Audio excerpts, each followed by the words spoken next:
Hei, seekord vaatame AOC gaming seeria monitori Agon AG241QG. Olen seda umbes 3 nädalat kasutanud oma põhimonitorina. Monitor on siis 24 tolli suur, 2560x1440 resolutsiooniga, 165 Hz, G-Sync toega ja sees on tal DN paneel, millel on siis 1 millisekund response aeg. Aga vaatame kõigepealt, mis sellest suurest karbist täpsemalt on. Nii, karbis on siis muidugi monitor ise, nagu te näete siin vasakut kätt ja paremat kätt on mul siin terve hunnik erinevaid kaableid ja asju.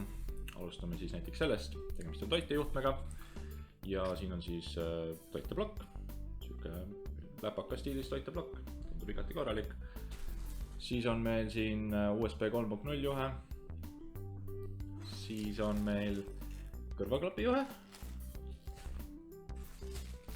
siis on HDMI juhe. Otsad asjad mul siin on muidugi kiles veel, et ma pole lahti võtnud, mida ma ei kasutanud. Displayport kaabel, kindlasti kasutage seda, kui võimalik on. See on parem kui HDMI.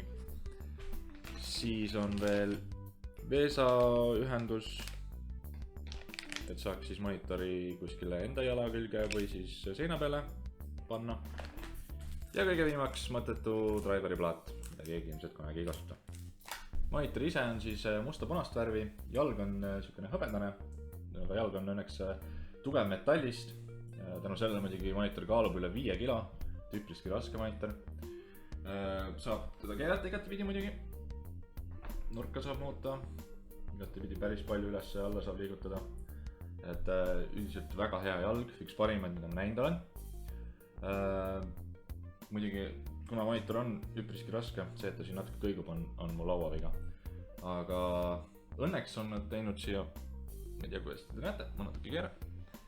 Õnneks on tehtud siia jala peale siukene koht, kus saab ilusti käega kinni võtta, nii et kuigi see monitor on üpriski raske, on teda üpriski mugav kuskile liigutada. Noh, kui palju teil ikka seda vaja liigutada on, aga vähemalt on nad mõelnud sellele. Ühendada arvutiga saab läbi HDMI või displayporti. Kindlasti võimalusel kasutada displayportist HDMI-ga teil võib probleeme tekkida. Lisaks on olemas ka 4 USB 3.0 pesa, et saaks mugavalt erinevaid lisaseadmeid ühendada ja ka kõrvaklapipesad, pluss siis kõrvaklapi hoidja, mis on minu arust väga mugav. Sisse on ehitatud ka kõlarid, mis teevad üpriski hädist häält ja pigem võiksid olemata olla. Värvid ja vaatenurgad on üpriski head DN paneeli kohta. 165 Hz mina kahjuks testida ei saanud.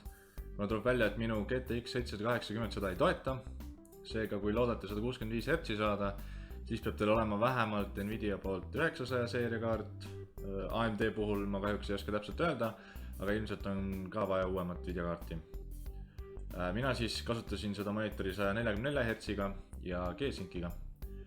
144 Hz on siis kindlasti eelise kiiretes kompleetimängudes, aga pigem mulle meeldis G-Sync tugi, mis eemaldab siis mängudes screen tearingu ja pilt on ilusti sujuv.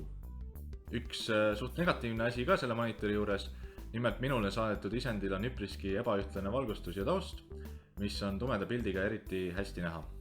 See muidugi ei tähenda, et kõigil selline viga küljes on, aga tasuks seda kindlasti jälgida. Selle video salvestamise ajal maksab see monitor umbes 520 €. Kui teil see video meeldis, siis pange like ja kui arvate, et see oli saast, siis pange ikka dislike ja näeme võrgus!